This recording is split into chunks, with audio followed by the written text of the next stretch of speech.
very happy to have our second edition of Elevate Women today. As you guys remember, what we're doing here is kind of making visible experiences of different women in the digital industry, and with kind of the goal of inspiring everyone, all genders, newer generation to come, men, women, etc. So today we have the pleasure of having here Sara Madison. She's the product marketing manager for Spotify, and during her career she's worked at very many different places, which she will for sure share with us. So yeah, hi Sara. Hi.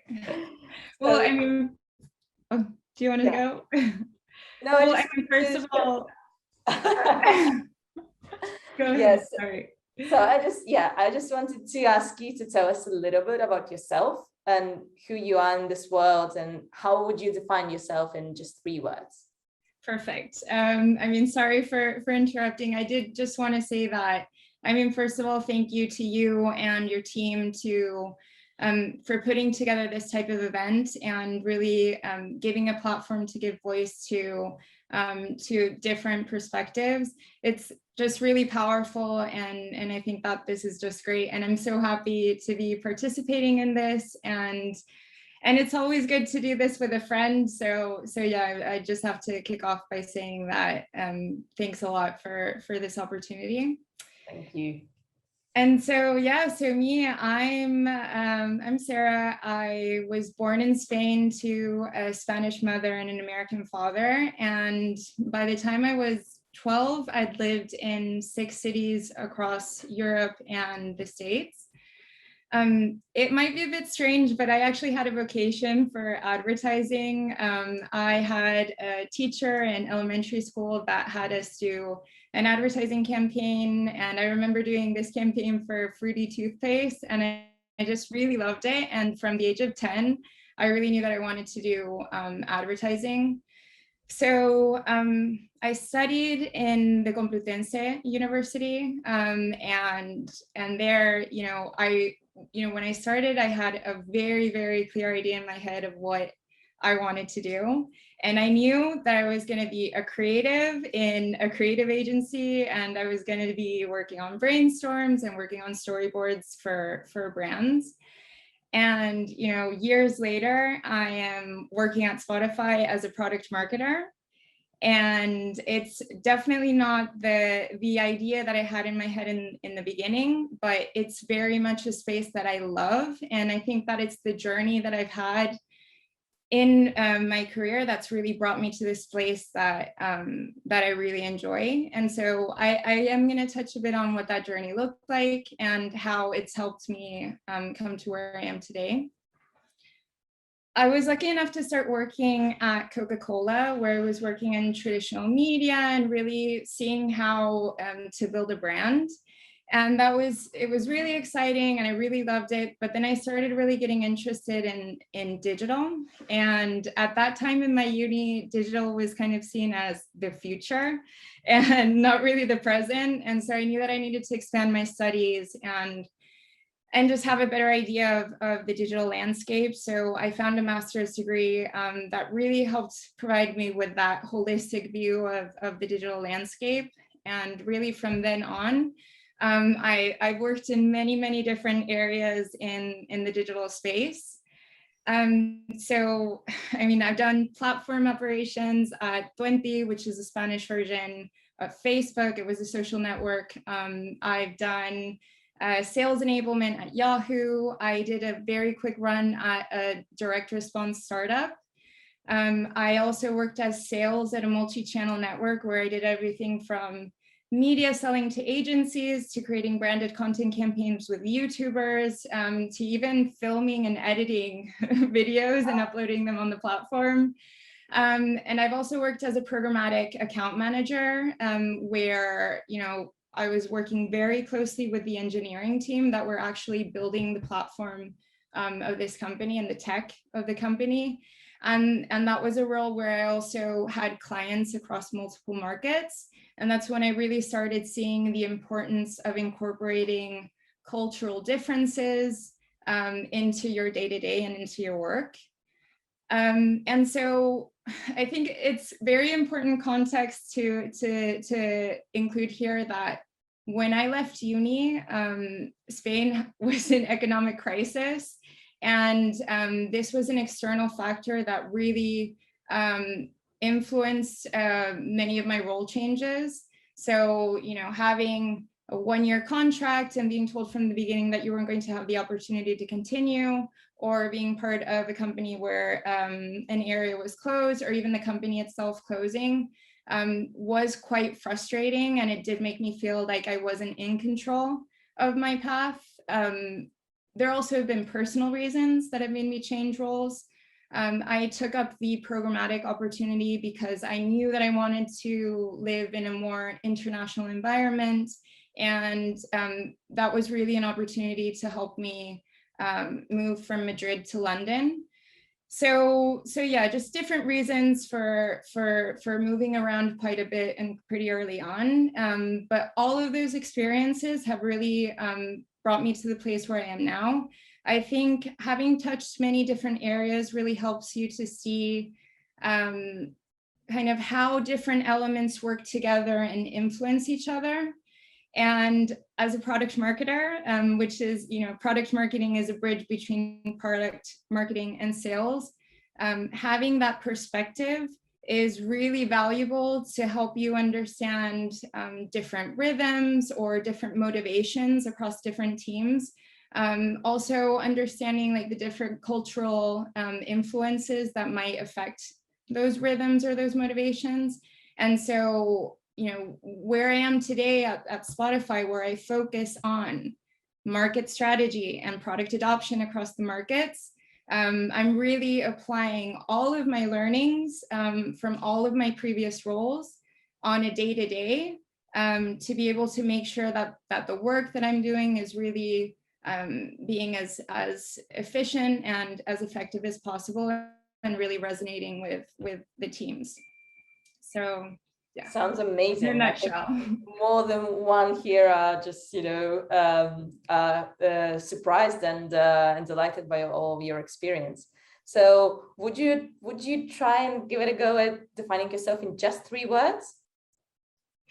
In just 3 words. I mean, it's definitely difficult, but I think that 3 things that really define me are international. Like I have it in my DNA, multidisciplinary, so, you know, touching different areas, and really being curious.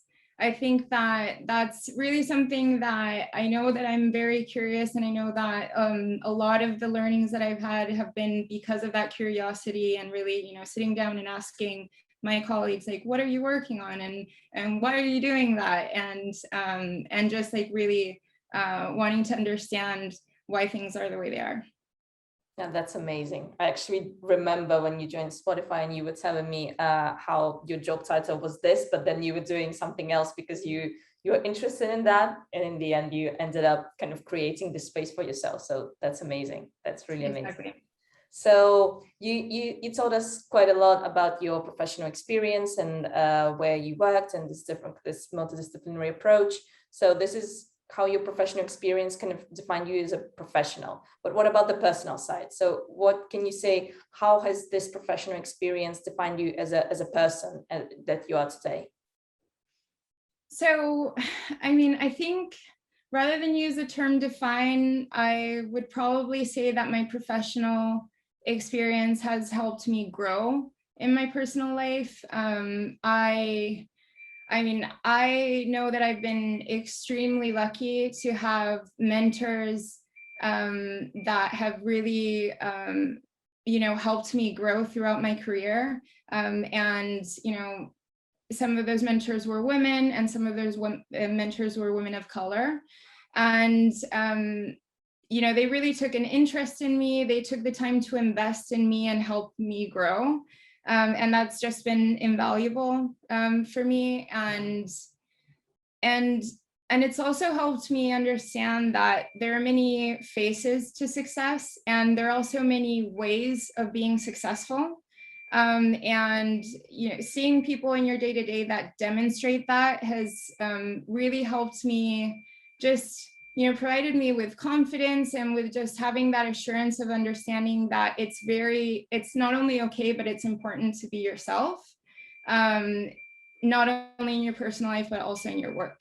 So that's definitely something that, the people that I've encountered in my work have just helped me grow so much.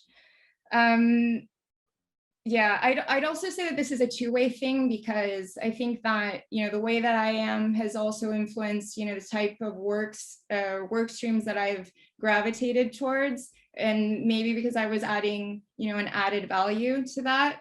So, I mean, for example, I have a very international mindset, and, that mindset has really driven me to focus on, cross-market work streams. And that personal drive has, it's enabled me to have these experiences at work, where I've been able to travel, I've been able to see places and meet people that I never would have been able to do or to meet. And so that's really just helped me, I think it's kind of like this two-way stream, where the way that I am helps my work, and then my work helps me kind of grow that part of myself. That's amazing. It actually made me also think about the imposter syndrome that a lot of times, and especially women, but well, not only women, suffer from. And what you're saying is that precisely you like kind of this challenge of joining a team where you can feel that you can add value, that maybe you're not with the same kind of background that this team is, but that's why you're adding value. I love this idea. Exactly.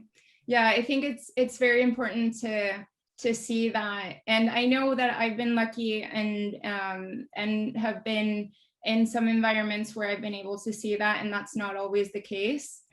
So again, like platforms like this are super important for just to be able to provide visibility to different types of mindsets or paths or perspectives. And so, yeah, I mean, again, I'll say that I just think that this is a great initiative.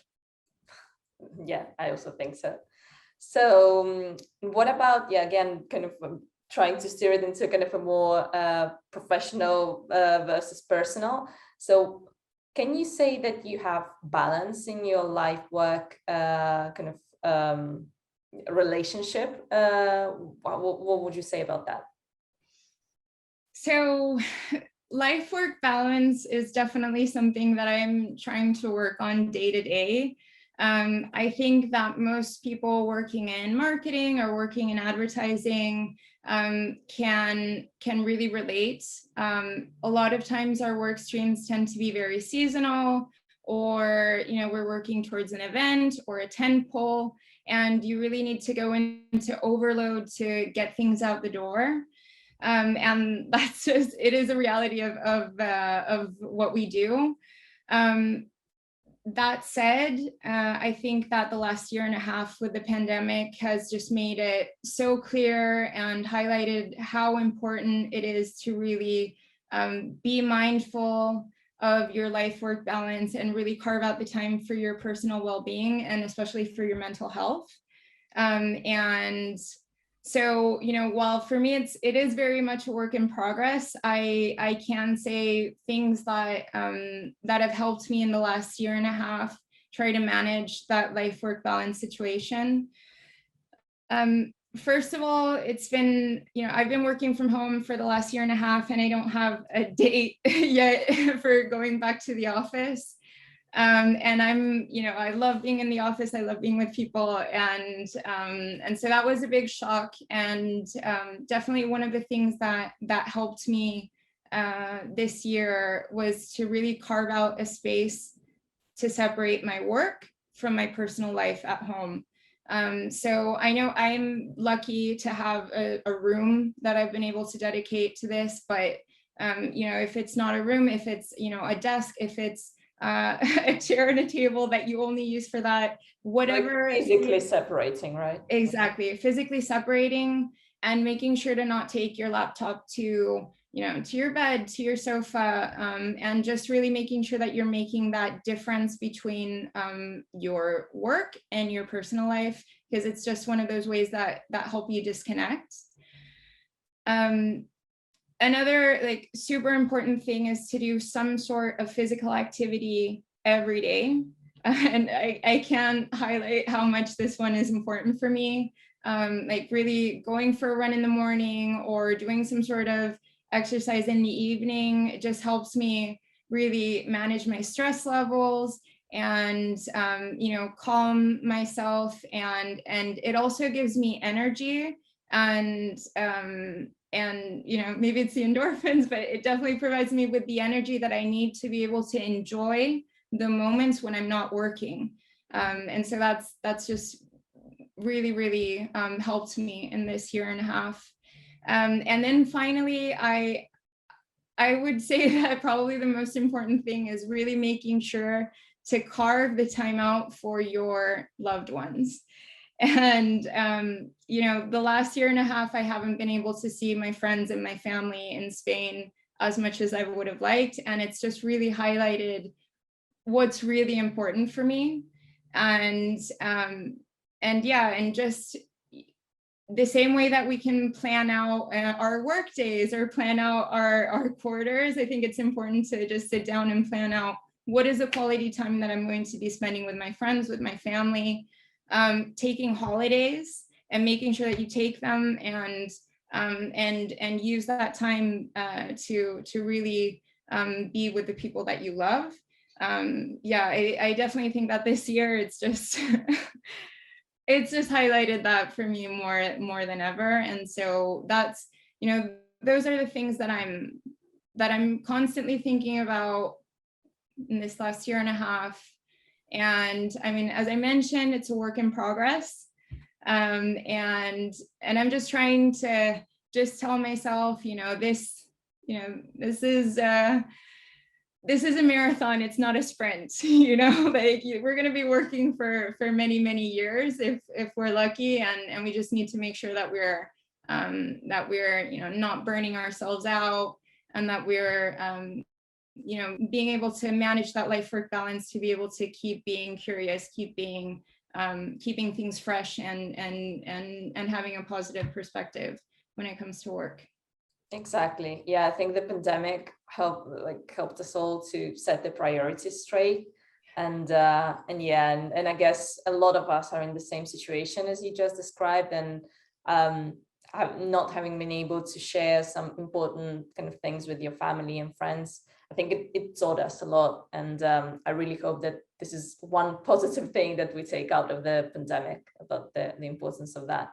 I've had a baby during the pandemic, and he's seen everyone on the screen. So it's digitalizing. Not only companies are becoming more digital. People are becoming more digital. So yeah. And that's very interesting. And kind of another question I wanted to ask you is about kind of challenges. Everyone talks about challenges. I think we face a lot of challenges, as women, as people. In your case, maybe as women of color. So what would you highlight? What would you tell us about challenges you have been involved in, and how did you get out of your comfort zone? I think, like, if I think about the challenges that have been constant throughout, my career, I really think that it's just very clear that when you're working in companies that have, different personalities, multiple teams, multiple markets, it's inevitable to find moments of friction.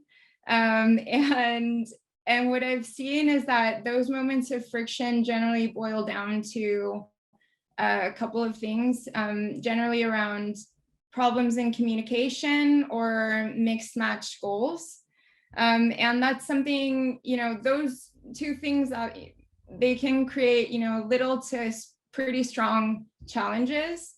And I think that, there are a few things that you can do to really take yourself out of your comfort zone, but that's going to help create change. Because like that's the only reason why you would leave your comfort zone, is to improve the situation.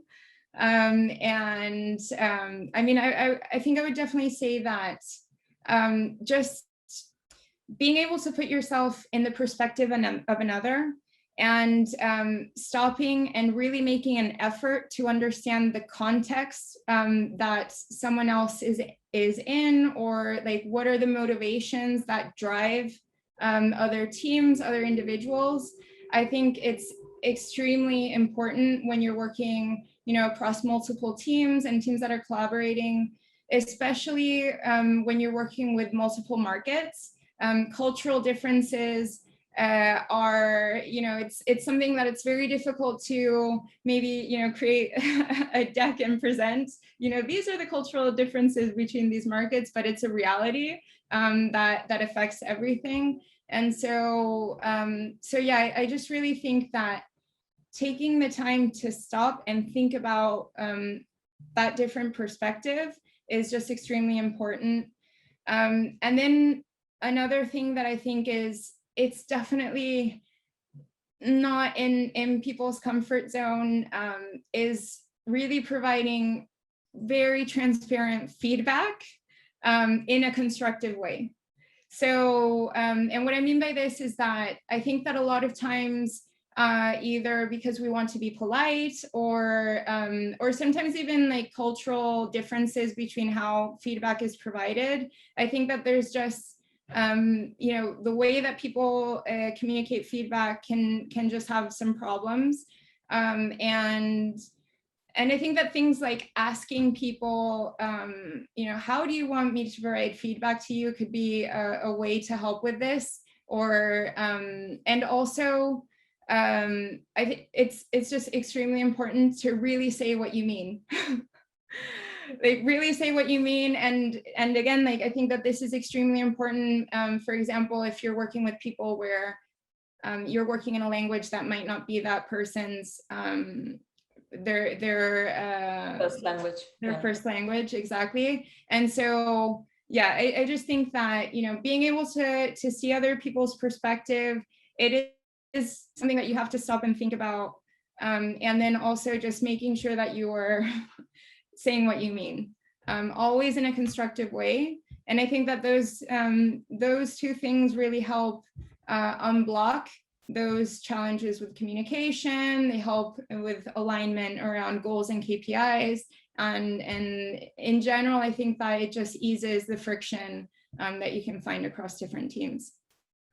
100% agree. And I'm going to write that down for myself. I never thought about asking people actually how they want to receive feedback, because yeah, I think we always think about ourselves, right? It's exactly. One of the kind of pieces of advice that everyone says, like, treat other people like you want to be treated, but it's not actually exactly true, because everyone is different, and the way I want to be treated, it's not, maybe you don't want to be treated the same way. So yeah, asking someone how they want to receive their feedback is actually a very good one. I never thought about it. Yeah. Okay, so before we go to the questions, I just wanted to ask you if you have any kind of final advice for everyone here. You know, we have an audience of like different backgrounds, Spanish and non-Spanish, women and men. So what would be your kind of final advice based on everything you just explained to us? All right. So, I mean, I'll give my final advice of you know, the advice that I can give at the point where I am right now in my journey. I would definitely say embrace change. Change can be very stressful, but it also creates growth. It puts you in moments, you know, it takes you out of your comfort zone. And I think that, yeah, it's just really important to have, or try to have, a positive view when it comes to change. Definitely being curious about everything, about your work, just, you know, really, I mean, I wouldn't be where I am today if I hadn't learned so much from my teammates, from my colleagues, and, you know, just really sitting down and asking them, tell me about your work and tell me what you're doing and why you're doing that. So definitely like that curiosity, I think is just an important thing to bring into your day-to-day. And then finally, I think that just it's really important to be yourself at work and just make sure that, or I'm trying to make sure that I'm true to myself in my personal life and in my work life. And as I mentioned before, I think that there are many ways to be successful, and you just have to find your own way and not necessarily try to mimic another way or try to model yourself after something that you think is the way. That's so very true. Yeah, and I like the part about asking someone what how the workday looks like, because I think sometimes we, especially when we are under stress or we have a lot of workload, we might look at other departments and think, oh, they're not doing anything, right? And I think it's very typical, and we can all relate. And it would be interesting to actually maybe whenever you have this thought of, I'm doing so much and they're just, spending their day not doing anything, just ask them, oh, guys, what are you doing in X department? Yeah, what are you working towards? Like, just understanding that, rhythms, I think that, the day-to-day of a salesperson, for example, has nothing to do with the day-to-day of an engineer. And just understanding those differences in work rhythms, I think is just, it helps a lot with, with just creating collaboration across teams. Exactly. So guys, questions. We have the chat for questions. We have the chat. We have the Q&A if you don't want the question to appear in the chat, or you can also raise your hand because I will give you then rights of the panelists. So, your face will appear here and you can ask your question to Sara yourself. So whichever option you prefer. And while, okay, so I was going to say while we are waiting, but we actually have someone to ask a question. So Peter, you should see a box that says, yeah, exactly. So you should be able to open your camera now. Yeah. Yeah. Hi. Hello. First of all, thanks for your inspiring talk. My first question is, I think like curiosity is like a how do you say that, an important part in your life, in your career. How can you, and how would you like evoke curiosity with others, with people you work with? How do you spark curiosity, for example, in a team, if you're saying that someone else might not be curious? Exactly. Yeah. Yeah. That's an interesting one, because I think that this might be one of those things that it's kind of like, one of those things that you are that way and that influences your work. But I do think that there are ways to try to spark creativity in other people. And I think that people that might be a bit more result driven might find that if you explain to them like how curiosity has opened up like new work streams that have brought growth, or have brought like that's driven results, I think that can be a way to make people just understand that being curious, it's not just a nice to have, it's also something that helps you businesses perform better. And so, when you're kind of like in your swim lane and you're not looking around at what else is going on, it has the risk of creating silos. And so, yeah, I definitely think that with people that might not have that internal spark for curiosity, just trying to provide very clear or examples of how curiosity has improved work streams or created good results. All right, thank you. Great. Okay, so we have another one in the chat. More than a question, this is a reflection of being lucky.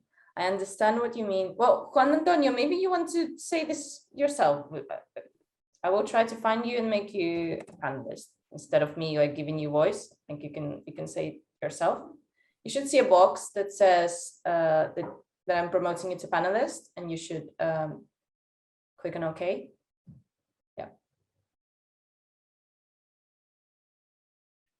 You should be able to unmute yourself. Yeah. Hello. Hey. Can you hear me now? Yes. Yeah, this is something I wanted to share because I've heard many times about being lucky, and I understand what you mean. It's what I said. No, it's a way of being conscious where you are, and how thankful for the people that help you throughout the journey. But it's not being lucky, right? It's hard work. It's embracing change.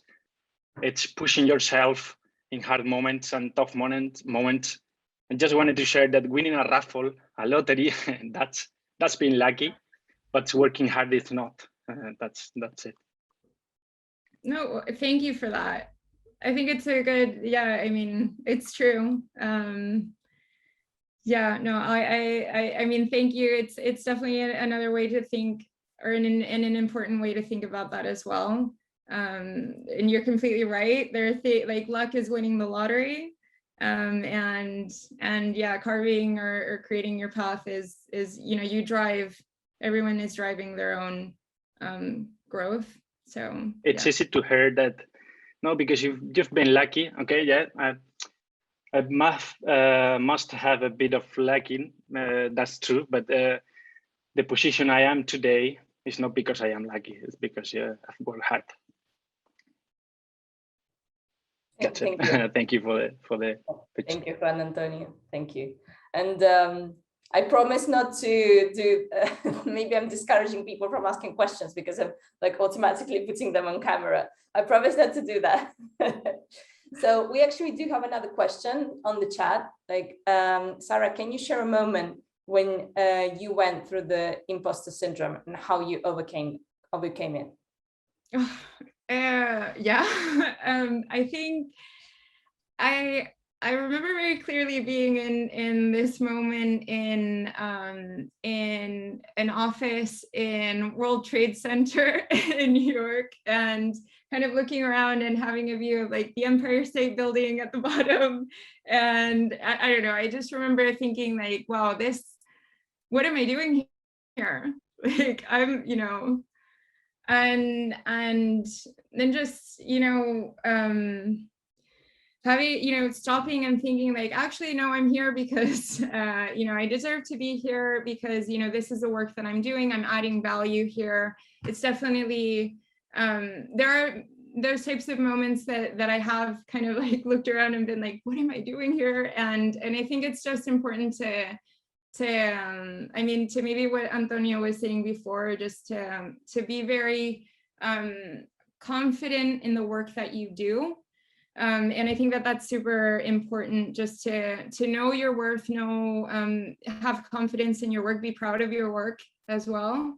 And then just have that very, very clear, because I do think that there are different moments where, for whatever reason, you might kind of like maybe doubt yourself or doubt your work. And it's just important to like be grounded and just like have confidence in where you are in each moment. Definitely. So we have 2 more questions, and as I said, I promise not to put people on camera. So I will read it out. If anyone interested in going on camera, just raise your hands. Sorry, Juan Antonio, but you were the brave one. I made you the brave one. So we have a question from Catherine.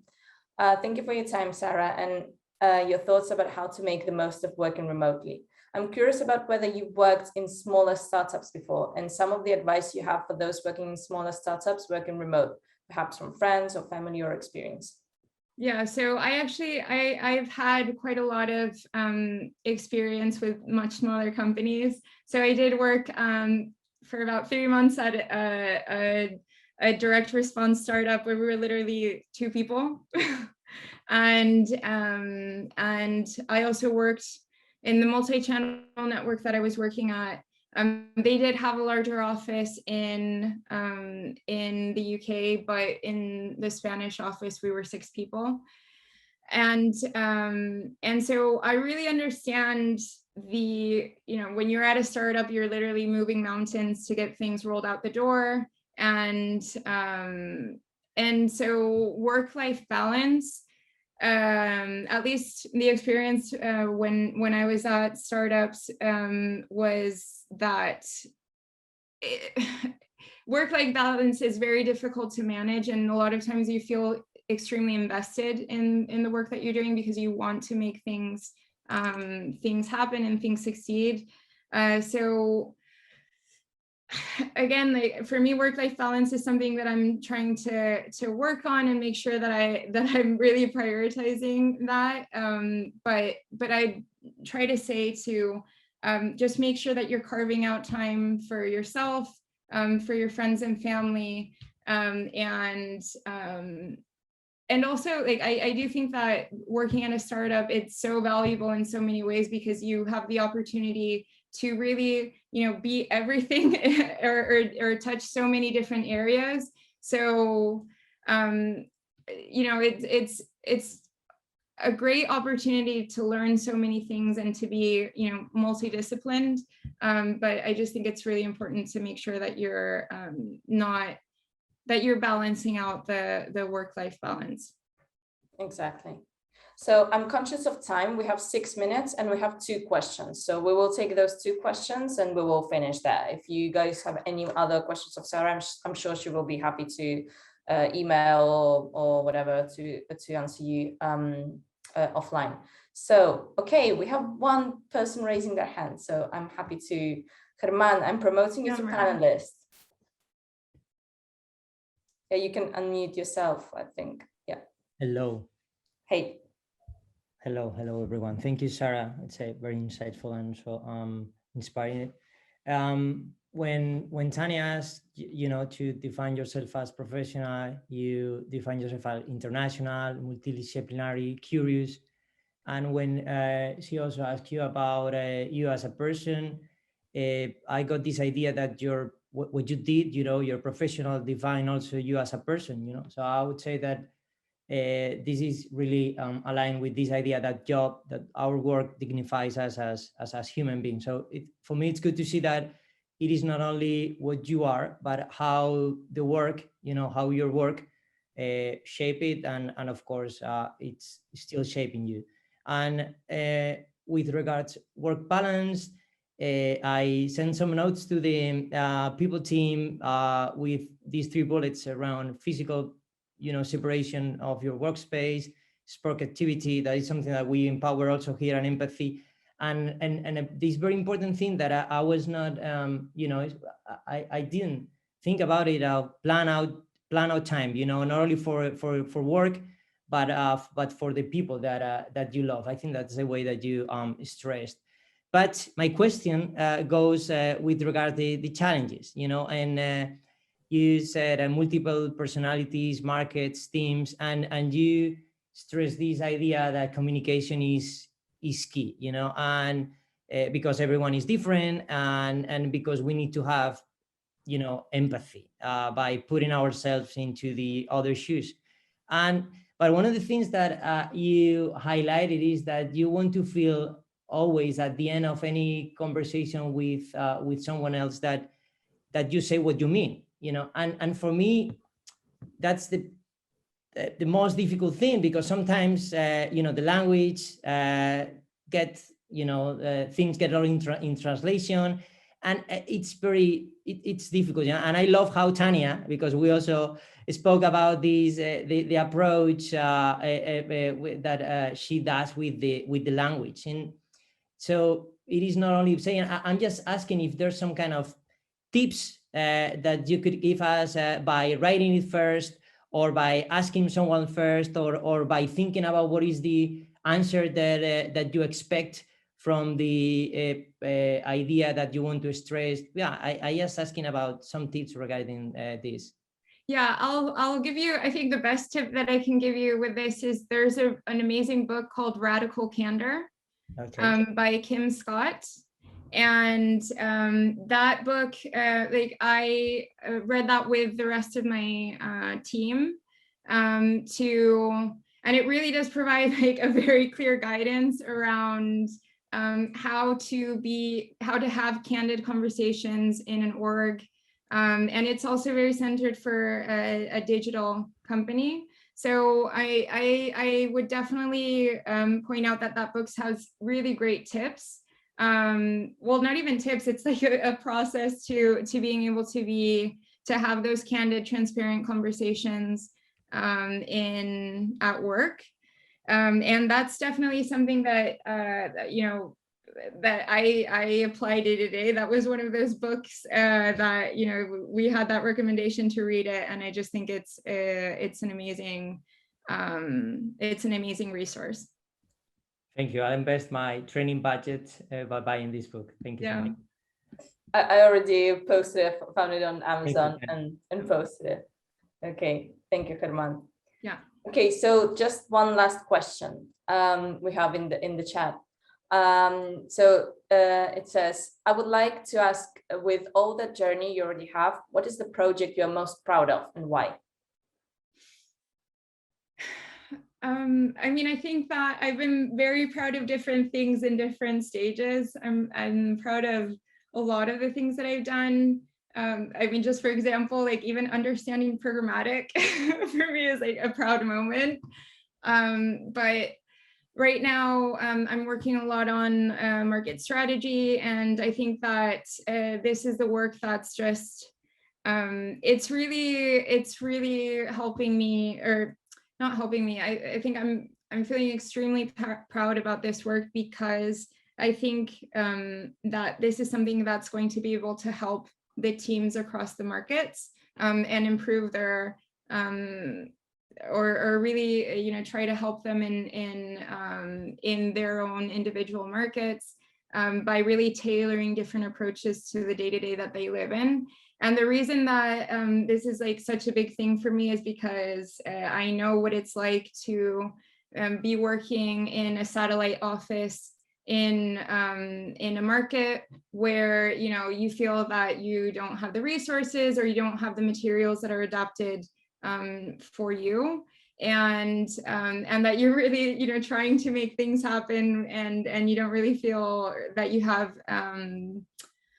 maybe the just the tools that you would like. And so really being able to work on providing teams across the markets with those tools is something that it really does fulfill me, because yeah, I mean, I think I definitely have empathy for teams in especially non-US markets when you are working with a US company.